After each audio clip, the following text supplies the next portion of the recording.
So in this tutorial, I'm going to be teaching you how to start sketching out your designs. I know some of you might not be so confident at sketching, but actually it's a really good practice to just get into to build your confidence, and then that way you can really start to get down onto paper your ideas that are in your head in a visual sense. And then if anyone wants to start mocking them up in sort of paper or card straight away, it just gives you a really nice starting point to start your designs from, having the drawn out design. So what we're going to be doing here is just flat lays. Now what that means is we're visualizing the bag from the front, from the back, and then from the side. So if any of you have got this book that we've been talking about throughout the course, it's a really good illustration on what we're referring to here. So for this wristlet clutch, what we've got here is that's the back view. So we've got what it looks like exactly from the back, no angles or anything happening at this point, exactly what it looks like from the side. And then also they've done a base and a top view.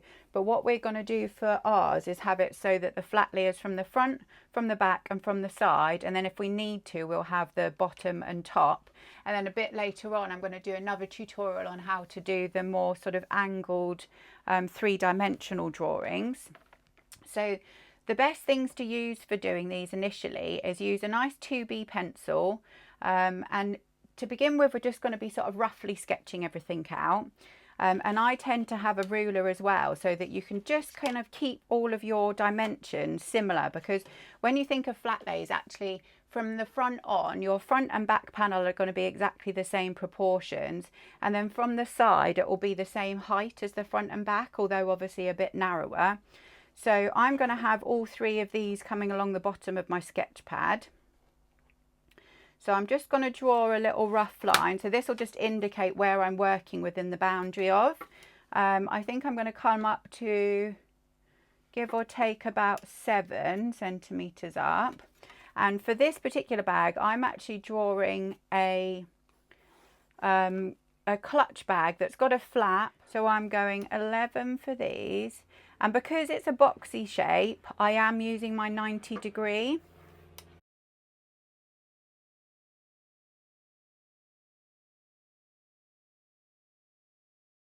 And really working like this is all about trying to visualize your proportions.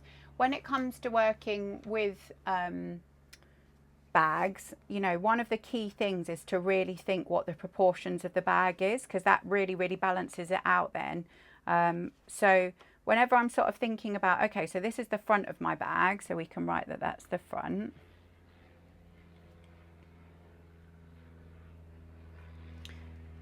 And then we will be doing the side view here as well. The front of the bag needs to work within reason within this kind of rectangle. So I'm going to have the flap, visualizing it so that it almost finishes halfway through that line. So I know that this was 7, so I'm going to come down 3.5 and just come across.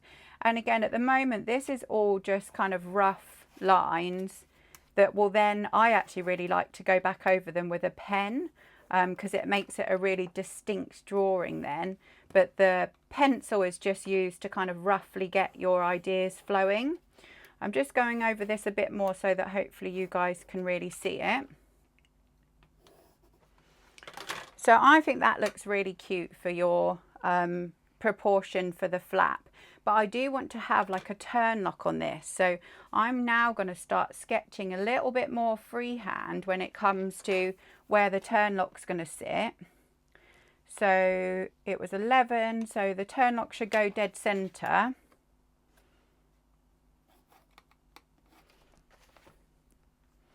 So actually I want my flap to have sort of a bit of a curve to it, and then as it comes down, I want it to sort of drop just that little bit lower.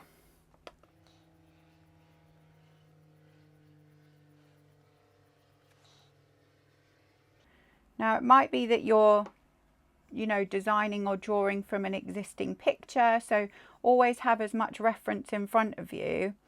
even if it's that you're taking sort of small little points or, you know, details from another bag. It's just really nice to have something to visualize in front of you, especially if you're not as confident when it comes to drawing. So that's my initial flap, and then what I want to think about, I'm actually going to be using one of those mulberry turn locks. So they're sort of an oval shape.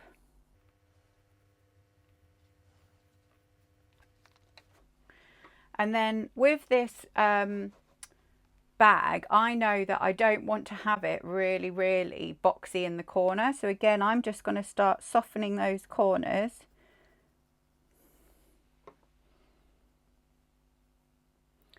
So as you can see, I'm already instantly building a visual of what my bag is going to look like. Now it might be that you have like different panels at the front here. So I might actually have it so that we've got midway through this front section, I actually want to have this with different colours of leather on this front panel.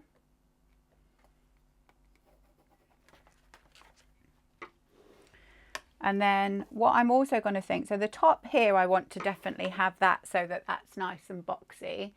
But from the top, actually, I'm considering that I'm going to have like a grab handle at the top. So again, you want to make sure that everything's balanced. So keep on referring back to your ruler as and when you need it. And this is just going to be riveted on, and it's going to be almost like a veg tan flat strap handle for the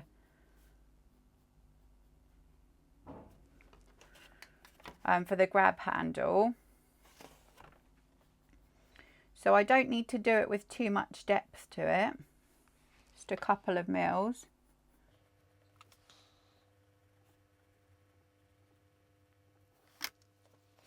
And that's looking really good. I'm just going to do a tiny little raised bit there because that's actually going to be a rivet, so it gives an indication of actually how that's going to attach to it. And for here, for the turn lock, I'm just going to put the little turn in the middle. Yay, brilliant. So that's the front of my bag, nice and sort of sketched out. So if I'm visualizing this from the back, then I've got to think actually sometimes flaps, in order for them to attach nice and easily, this is actually going to be a separate flap because easier for pattern cutting actually. So I'm going to do it so that it drops down, again thinking of proportion. So the back of the flap I think wants to come down almost like 1/3 at the back. So I'm just going to roughly go across there. And then what we do with flap,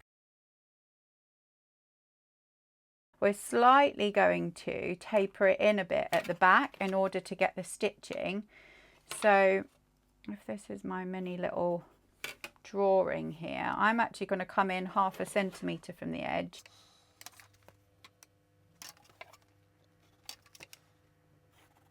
And then what I want to have right at the back, dead centre, is a little zip that's just going to sit just underneath the flap. So it's almost like a kind of discreet hidden zip.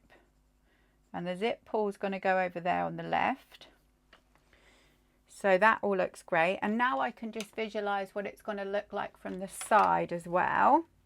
So with flaps, what you have to sort of think about, oh sorry, just quickly going back to the back as well, we obviously do need to get the top grab handle in as well there.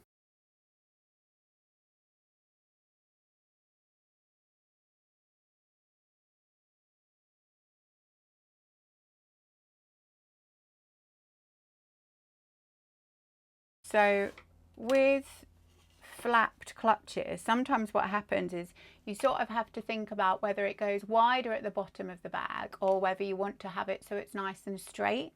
I'm actually going to have it so it's slightly angled and then comes up to a narrower bit at the top where the flap is.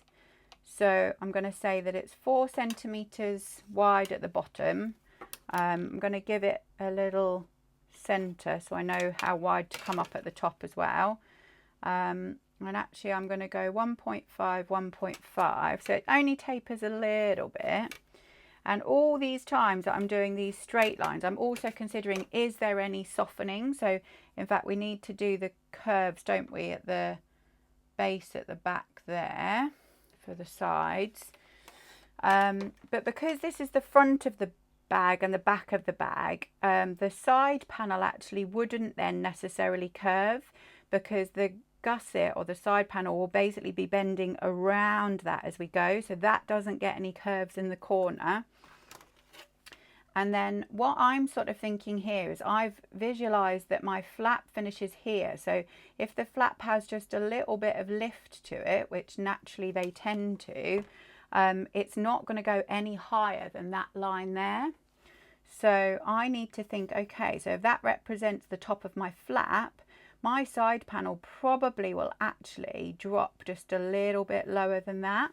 And if that is the case, then that would also mean in your pattern cutting that your front and back panel would also just be that little bit lower, and the flap lifts up just a tiny bit. But we know that will be explained in a different section when we've talked about patterns anyway. But it's always good to kind of consider this, and this is the great thing about visualizing, drawing it out. It can really begin to give you loads of knowledge of what your actual pattern would look like. So I'm going to say that this is the front and then this is the back. So on here, what I now want to do is sort of do the thickness of the leather, similar to how we did with the grab handle. Kind of comes round here, and I know visually that if I reference over to this panel on my drawing, that your flap comes down to about here. So you don't need to have loads of intricacy of the shape, because we're just from the side, aren't we? We don't need to reference this lovely shape. But what we probably will need to consider is, okay, so that's where then the turn lock is. So that will have just a little bit of distance in terms of the thickness, viewing it from the side, and then also the little turn lock actual element to it. So it'll look like that. And then from the back, the flap reaches down to there.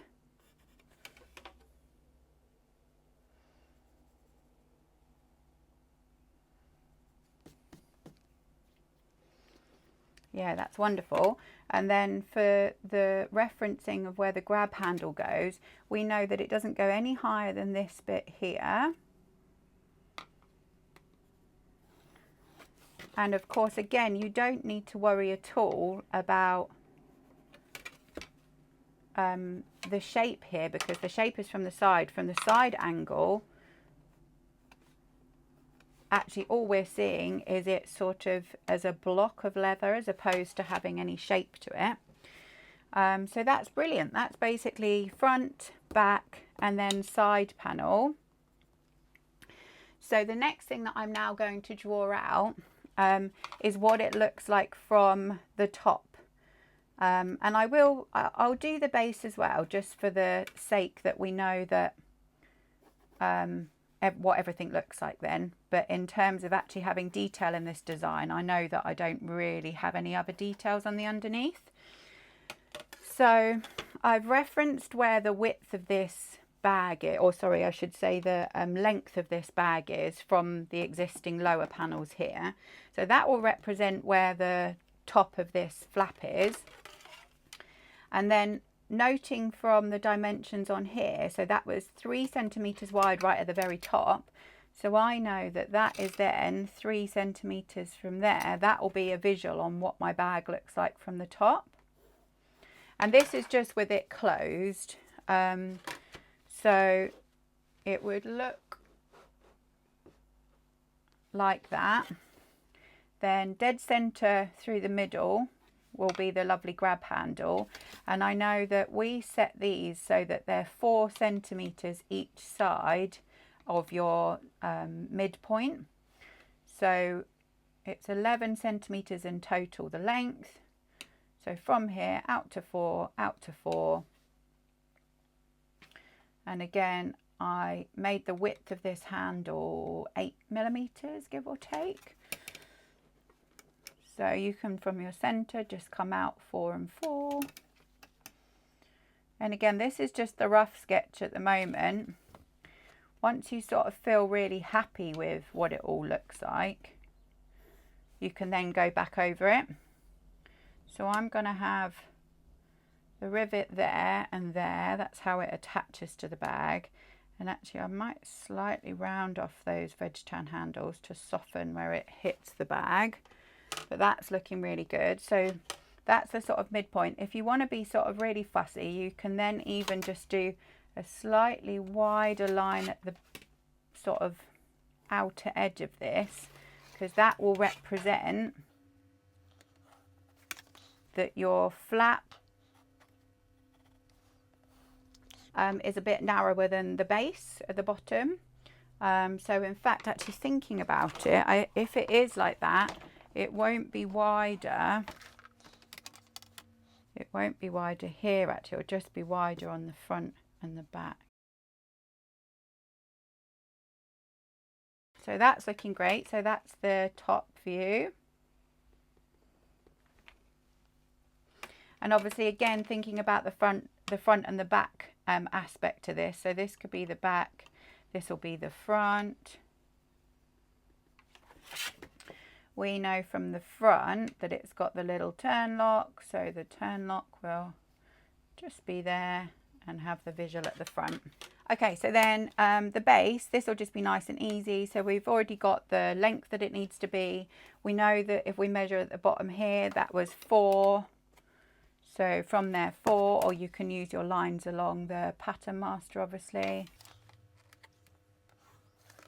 So that's just going to be what it looks like from the base view. And then the pen that I really like using for these is like a Uni-ball fine line one. These come in loads of different widths for the actual pen itself, but it's quite a good one because it's got a very fine line, so you can even get all your nice sort of sketch lines in. Then I'm just going to go back over this. Especially if you've sort of been quite rough with your sketching, because you don't need to use the ruler all the time. I have for this one, because of the fact it's such a linear design. Obviously, you know, you might have kind of angled it a bit, or you might have softer bits. If it's a bit more sort of drapey, then I'm going to show you in another tutorial how to do drapes in your drawing.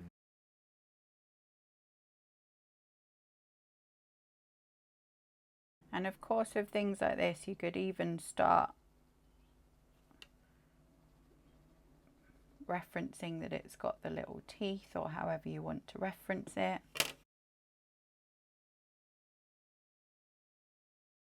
And then the other great thing about having these really fine lines on the pen is you can actually start to get sort of references of where you might want to stitch as well. So I know at the back of my bag I'm going to want to have some box of stitching attaching the flap to the back of the bag. So these are quite nice to sort of draw in, because again it just gives you a lovely visual on exactly what that might look like, having a stitch line along there, because sometimes stitch lines can be optional, because a lot of the time the gluing in the bag actually holds it all together, and then a top stitch is sort of decorative. And then of course, if you've initially drawn in pencil, you can always rub the pencil lines out so you just got your lovely pen line. Or actually personally, I quite like that sort of combination of the two. I think the drawings have a bit of character to them then.